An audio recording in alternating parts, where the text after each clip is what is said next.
itu 3 tahun ya Bu ya. Tapi saya sudah berusaha untuk keluar Bu ya, mencari pekerjaan di tempat lain, bank syariah atau pekerjaan yang halal lah Bu ya. Tapi saya belum dapat Bu ya.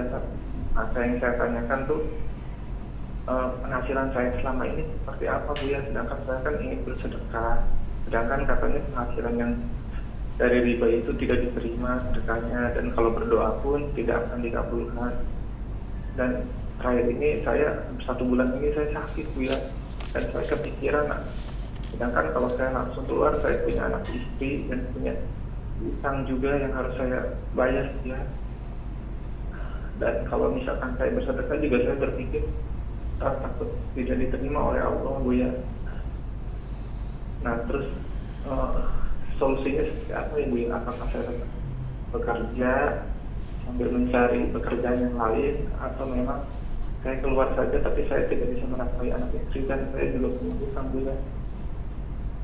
Saya sekarang juga karena kondisi sakit takut mati juga Bu ya. Saya gak mau mati di kondisi saya punya hutang dan masih bekerja di tempat riba Bu ya. Masya Allah. Ya itu saja Bu ya. Saya juga kan suka berdoa Bu ya, doa Nabi Ayub sudah sakit, animasani ya dulu karena ini. Sedangkan saya dalam hati saya kok belum dikabulin, apa karena saya masih makan uang dari riba Bu ya. Baik. Itu aja Bu ya. Masya Allah. Terima kasih Bu ya. Masya Allah. Assalamualaikum. Assalamualaikum. Panjang umur insya Allah. Amin, amin. Bisa memberikan nafkah anak istri dengan rezeki yang halal. Amin, amin, amin. Dimudahkan untuk hijrah. Yang penting dan paling utama adalah kerinduan Anda untuk hijrah. Adapun terwujudnya hari ini atau esok itu Allah yang akan mudahkan untuk Anda. Yang penting ada kerinduan untuk hijrah.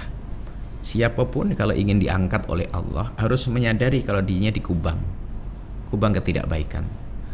Kalau dia merasa dirinya dalam kubang ketidakbaikan, istighfar terus kepada Allah, Allah Maha Pengampun. Yang repot adalah pura-pura tidak tahu, dia nggak akan bisa ditolong, tetap dalam kubang. Anda tergolong orang yang menyadari bahasanya Anda dalam keadaan tidak baik, dan Anda berusaha, Allah Maha tahu tentang usaha Anda, dan terus usaha sampai Anda dapat. Yang penting Anda harus ada langkah ke sana. Anda menawarkan ijazah Anda atau apa, Anda tawarkan tenaga Anda ke sana sini, itu dalam rangka jihad. Itu adalah menjadikan Anda diampuni oleh Allah Subhanahu wa taala, dan Anda akan sehat setelah itu. Baik, kemudian ya Anda bicara sedekah dan lainnya, itu kan hati baik Anda. Itu kan hati baik Anda, hati mulia Anda. Tapi ya sebenarnya ulama mengatakan tidak boleh bersedekah dengan barang-barang yang tidak baik. Itu maknanya apa? Khawatir menikmati itu semuanya sehingga tidak akan tobat. Tapi kalau barang yang tidak baik sudah ada di tangan, sudah terlanjur ada di tangan, kita berikan kepada kebaikan, itu adalah sah-sah saja, ya kan? Kita berikan kepada kebaikan, sudah di tangan Anda, di rengkuh Anda. Lalu Anda melihat masjid dan sebagainya, Anda berikan itu semuanya, karena sah, karena sudah dengan. Yang tidak boleh adalah menganggap itu sebagai amal baik, ya kan? Lalu nanti menikmati, akhirnya apa? Wah, kalau saya tidak begini, saya tidak bisa sedekah dong. Mending dilanjutkan, itu yang bahaya.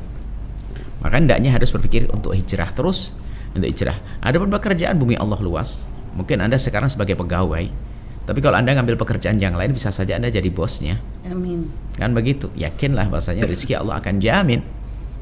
Itu perlu kekuatan semacam ini. Anda diskusi dengan istri Anda dengan kesabaran, ketabahannya. Nanti insya Allah Anda tinggalkan sesuatu yang tidak baik, Anda akan diberi oleh Allah hal yang baik. Hebat orang seperti Anda ini. Sebagian orang ragu-ragu. Anda luar biasa. Anda istimewa. Dan itu pilihan Allah. Hanya dengar ceramah sekali saja Anda ternyata tersentuh dan sadar. Ada orang diceramai nggak nyambung-nyambung. Tapi di sisi lain kami sampaikan, jangan hinakan mereka-mereka yang masih berada di dunia konvensional. Karena sebetulnya banyak di antara mereka tuh seperti Anda nangis. Kita menemukan banyak orang nangis. Bahkan ada di antara mereka pengen keluar tidak bisa karena apa? Waktu dia sekolah disekolahkan sama bank konvensional. Kalau saya keluar saya harus ganti begini, dari mana saya punya duit untuk mengganti, dan macam-macam. Jadi banyak orang menjerit untuk yang demikian itu. Kan setelah itu jangan peduli lagi dengan omongan, jangan sampai mendengar bisikan sebagian orang biarpun katanya ustadz segede apapun yang mengatakan oh itu tidak haram. Itu menjadikan Anda menikmati berada dalam kubang tersebut. Kan ada sekarang fatwa-fatwa dibesarkan lagi orang terus kata digedekan dan sebagainya, menukil kata ulama sana sini mengatakan itu tidak haram dan sebagainya. Itulah yang meracuni Anda untuk senantiasa menikmati dalam kubang. Ini adalah orang-orang aneh semacam itu biarpun kan nukil. Karena apa? Merusak. Kalau seandainya dia menggunakan untuk dirinya sendiri, urusan dia dengan Allah. Tapi kalau sudah berubah menjadi fatwa, diomongkan dan sebagainya, orang yang semangat hijrah seperti Anda menjadi lemah, mundur. Sudah, alhamdulillah. Bahkan kami juga sampaikan kok, kalau Anda para pendengar pemirsa, jika ada orang minta sumbangan kepada Anda, masjid atau mau pesantren, tapi kalau tidak menggunakan bank syariah, Anda jangan bantu dia. Karena apa? Oh, dia sendiri tidak mendukung syariat kok.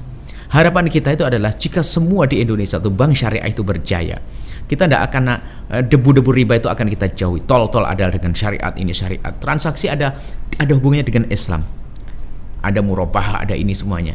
Karena apa semuanya syariah. Nah, jadi seperti itu harapan kita semacam itu. Makanya jangan digembosi semangat semacam ini oleh sebagian orang. Ini kan kasihan. Jadi Anda yang sudah hebat seperti itu, Anda istimewa, Anda akan mulia, yakin. Endingnya nanti waktu kita meninggal itu mulia di hadapan Allah, gitu, selesai. Semoga panjang umur Anda. Anda mempertahankan prinsip Anda ini istimewa. Ingat, siapapun yang mendengar suara ini, jangan terpesona dengan orang yang katanya profesor, doktor, ini yang mengatakan itu adalah nggak ada masalah. Itu menjadikan gelisah Dr. Muhammad Said Ramadan Al-Buti. Dr. Buti adalah siapa? Seorang sufi, seorang alim, seorang ini. Kegelisahan yang luar biasa sampai waktu menyampaikan itu adalah dengan nada yang sedih sekali bahwa masih ada orang yang mengatakan dunia konvensional ini adalah biasa saja. Nah, di Indonesia ada orang katanya muridnya Buti, ngaku dekat dengan bukti, tapi melawan fatwanya itu. Justru ini merusak. Yang kita khawatir, sedih dengan fatwa-fatwa begitu. Memang kalau ada orang masih dunia konvensional, kita tidak kita hinakan. Banyak tamu kita orang konvensional, cuman kita tidak ngerti kesedihannya. Banyak yang sedih luar biasa. Beberapa kali kita umroh tuh kedatangan orang begitu nangis habis-habisan dia, sampai nggak bisa ngomong karena begitu sedihnya dia dalam keadaan seperti itu. Seperti itu, insya Allah lanjutkan perjuangan Anda akan sukses insya Allah, dan akan diikuti oleh siapapun yang mendengar suara ini akan jadi pengikut Anda di belakangnya, di belakang Anda insya Allah. Hijrah daripada kehinaan. Dan juga tadi berarti bukan langsung serta-merta berhenti Bu ya? Itu sesuai dengan kemampuan. Kalau Anda mampu lakukan semacam itu. Kalau Anda masih ada pertimbangan lain, yang jelas Anda sudah bismillah, cancut tali wondo, pokoknya semangat deh. Harus pokoknya bismillah, saya akan hijrah gitu. Itu Bu ya. Dan tadi Bu ya tentang masalah bersedekah dengan kondisi maksud dengan pekerjaan yang seperti itu Bu ya. Lebih baik bersedekah ke yang maksudnya kayak masjid itu kan ya benda mati gitu Bu ya maksudnya, ataukah mungkin ke orang-orang fakir gitu Bu ya? Dr. Buti lebih cenderung untuk diberikan kepada fakir dengan kerjaan karena dia butuh, yang sangat membutuhkan karena fakir. Tapi kalau masjid kita pakai kotak saja sudah sah, tapi fakir urusan makan ya, berikan pada fakir kalau Anda ingin bersedekah ya, Bu ya. Jadi justru makanya kadang-kadang hawa nafsu kalau pondok dan sebagainya enggak pondok dari harta yang bersih, benar-benar bersih. Kalau fakir memang dia adalah kalau tidak makan takut ngambil dan sebagainya, berikan ke fakir. Dan kalau ketika akan bersedekah kepada orang fakir Bu ya, apakah ada aturannya harus yang sholat atau bebas Bu ya? Nah, kalau memberikan kepada orang fakir tentunya kalau bisa ada harga tawarnya dong. Harga tawarnya artinya ini sebagai misi untuk dakwah juga gitu loh.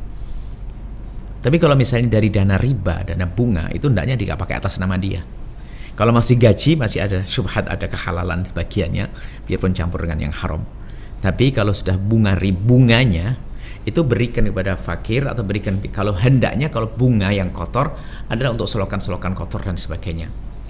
Dan sebagian ulama boleh diberikan kepada si fakir, tapi tidak atas nama dirinya. Fakir ya, bukan masjid, bukan pesantren. Ya, fakir itu adalah kita perlu juga diperhatikan kan, masya Allah kefakiran luar biasa kadang menjadikan orang tuh mencuri dan sebagainya. Baik Bu ya, masya Allah Bu ya. Terima kasih Bu ya atas jawabannya, dan tadi kepada sahabat Irfan ya yang Irwan yang bertanya. Insya Allah semoga Allah berikan kepada Anda kesehatan dan kemudahan dalam setiap urusan dan segera terbebas dan Allah berikan pekerjaan yang baik, halal dan penuh berkah insyaallah. Baik, terima Setelah Anda menyaksikan video ini, jangan lupa berselawat kepada baginda Nabi Muhammad sallallahu alaihi wa alihi wasallam.